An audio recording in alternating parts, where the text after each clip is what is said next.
Hi everyone, welcome to education with fun. तो दोस्तों, ये आपका ट्रिगोनोमेट्री का लेक्चर नंबर 4 है। इससे पिछले आपको 3 लेक्चर जरूर जाके एक बार देखे होइएगा। ये इस लेक्चर में आपको मैं 2 सवाल कराऊंगा। इस तरह के सवाल हर साल बोर्ड एग्जाम में आते हैं, तो ये बहुत ही इंपॉर्टेंट क्वेश्चन है। तो एक बार इसको ज़रूर जाके देखिएगा और एक बार कमेंट सेक्शन में इसका ज़रूर आंसर बताइएगा। तो मैं इसका 2 मेथड बताऊँगा। एक आपका है आम जिंदगी का मेथड, एक है मेंटोज मेथड। तो मेथड 1 में हम क्या बताएंगे? मेथड 1 में कोई भी अगर ये क्वेश्चन को देखेगा तो उसको पट से चमक जाएगा कि क्रॉस मल्टीप्लिकेशन। तो वही वाला मेथड से पहले करेंगे, मतलब sir 3 sin theta plus cos theta, और यहाँ से करिएगा तो 5 sin theta minus cos theta होगा। तो वही बात कि सर साइन वाला टर्म को साइन वाला के साथ लिखेंगे, कॉस वाला टर्म को कॉस वाला टर्म के साथ लिखेंगे। तो यहाँ से जैसे ही करेंगे तो sir 5 sin theta minus 5 cos theta. बिल्कुल सही बात है। मतलब अब हमको ये बताइए कि सर साइन वाला टर्म के साथ आएगा और कॉस वाला टर्म के साथ आएगा तो क्या होगा? तो देखिए, तो 3 sin थीटा है, तो यहाँ से करेंगे तो सर 3 sin थीटा और फिर minus 5 sin theta is equal to आपके पास आ जाएगा माइनस 5 कॉस थीटा, और फिर ये प्लस में है तो इधर आएगा तो सर माइनस 3 कॉस थीटा। यहाँ से जैसे ही सॉल्व करें तो 3 में से 5 माइनस 5 का तो minus 2 sin theta equal to आपके पास हो जाएगा माइनस 8 कॉस थीटा। क्या इतना क्लियर होगा? मतलब सर माइनस से माइनस दोनों साइड कट गया, नेगेटिव 2 से 2 4 जा 8, मतलब sir sign theta by cos theta. यहाँ से आपकी जो वैल्यू आएगी, इसकी वैल्यू आएगी 4, that is equal to tan theta का वैल्यू यहाँ से आ जाएगा 4। तो आपसे पूछा जा रहा है 7 tan theta plus 2 divided by 2 tan theta plus 7। तो tan थीटा का वैल्यू 4 था, मतलब sir 7 into 4 plus 2 into 2 divide by 2 into 4 plus 7, यानी कि 30/15, दैट इज इक्वल टू आपका हो जाएगा 2। तो ये आपका मेथड 1 आम मेथड था। मेथड 2 आपको मैं एक बहुत ही ज़बरदस्त मेथड बता रहा हूँ। इस मेथड को मैं इसलिए बता रहा हूँ क्योंकि अगर मान लीजिए यहाँ पे रूट में सवाल होता तो आप तो डायरेक्ट क्रॉस मल्टीप्लिकेशन नहीं करते हैं। तो इस तरह का कोई मेथड आपको ज़रूर एक बार ध्यान रखना है और इसे ज़रूर सॉल्व करके देखना है। तो देखिए, हम आपको कल वाला लेक्चर में बताए थे कि जब भी आपको sine plus cos by sine minus cos अब दिखे तो tan में बनाने के लिए क्या करना करता है सर? न्यूमरेटर और डिनोमिनेटर दोनों में सर कॉस यहाँ से डिवाइड करना पड़ता है। तो सर ये वही काम कर रहे हैं। तो sine theta by cos theta अब plus cos theta by cos theta, फिर whole divided by sine theta by cos theta minus cos theta by cos theta. इसकी वैल्यू जो आएगी सर वो कितना होगा सर? 5/3 होगा।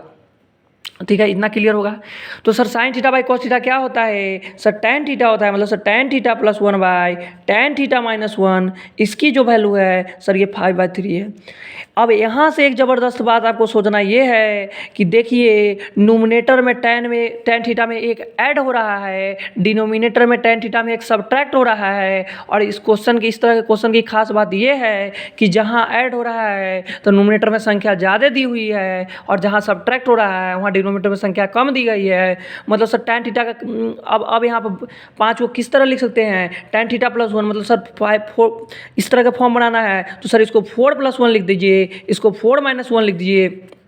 और यहाँ से जैसे ही आपने कंपेयर करिएगा तो बाई कंपेयरिंग जो आपके पास आ जाएगा वो tan थीटा की वैल्यू क्या आएगी सर? tan थीटा की वैल्यू 4 आएगी। तो सिमिलरली यही वाला काम करना है। तो 7 tan theta plus 2 divided by 2 tan theta plus 7 जो आपके पास आएगा। तो सर tan थीटा की वैल्यू कितनी है? 4 है, मतलब sir 7 into 4 plus 2 divided by 2 into 4 plus 7, यानी कि सर वही 30/15, मतलब सर इसका भी आंसर 2 आएगा।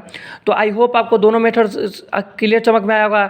इस मेथड को क्यों हम बार बार फोकस कर रहे हैं? क्योंकि मान लीजिए आपके पास यहाँ √3 - 1 चाहे कुछ रहता, मतलब अगर सर रूट वाला आपके पास आया था, क्रॉस मल्टीप्लिकेशन डायरेक्ट नहीं कर पाते।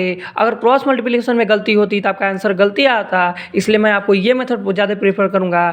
अगर ये डायरेक्ट वाला है तो आप क्रॉस मल्टीप्लिकेशन करके बना सकते हैं। तो आई होप आपको ये पहला क्वेश्चन बहुत ही अच्छे तरीके से क्लियर होगा। अब हम चलते हैं आज का आखिरी सवाल। तो दूसरा क्वेश्चन क्या बोला? ये भी आपका बहुत ही अच्छा क्वेश्चन है। इसमें दिया है if sec theta plus tan theta equal to m है, देन सेक के पावर 4 थीटा माइनस tan के power 4 theta minus 2 sec theta tan theta की वैल्यू बतानी है। तो आप पहले क्वेश्चन देख के आप क्या करिएगा? Sec theta plus tan theta की वैल्यू क्या है सर? इसकी तो वैल्यू m है। तो सर आप एक आइडेंटिटी पढ़े हैं क्या कि sec square theta minus tan square theta इसकी वैल्यू क्या होती है 1 होती है। तो sir A square minus B square क्या होता है A plus B into A minus B. तो सर ए प्लस बी मतलब ए क्या है सेक थीटा और बी क्या है टेन थीटा, मतलब sir sec theta plus tan theta into sec theta minus tan theta इसकी जो वैल्यू दी हुई है वो आपके पास है 1। तो sir sec theta plus tan theta की वैल्यू क्या है सर क्वेश्चन में m दी है तो sir m into sec theta minus tan theta equal to आपके पास हो जाएगा 1। तो सर हाँ तो sir sec theta minus tan theta की वैल्यू क्या आ जाएगी सर यहाँ से आपके पास आ जाएगी 1/m। क्या आपको क्लिक चमका यहाँ तक? बिल्कुल चमका सर। अब क्या करेंगे क्वेश्चन क्या है, अब क्वेश्चन के हिसाब से चलेंगे। अब बताइए मेरे पास सेक के पावर 4 थीटा माइनस टेन के power 4 theta minus 2 sec theta into tan theta है। तो एक बात हमको बताइए क्या कि सर हाँ तो यहाँ से बताइए कि ए स्क्वायर है मतलब सर सेक स्क्वायर थीटा का होल स्क्वायर है माइनस फिर वही टेन स्क्वायर थीटा का होल स्क्वायर है तो और माइनस आपके पास आएगा 2 sec theta into tan theta. क्या क्लियर है यहाँ तक? क्या किए सर यहाँ जो है वो ए सेक स्क्वायर थीटा की तरफ बिहेव कर रहा है, बी आपका टेन स्क्वायर थीटा की तरफ बिहेव कर रहा है। तो sir A square minus B square क्या होता है तो वही होता है A plus B into A minus B. क्या क्लियर है यहाँ तक?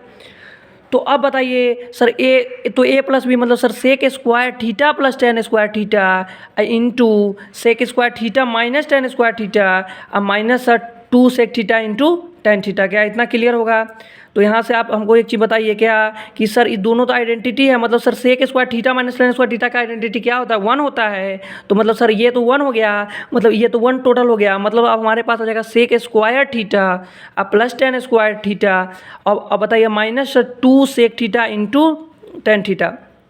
तो इतना बात क्लियर है।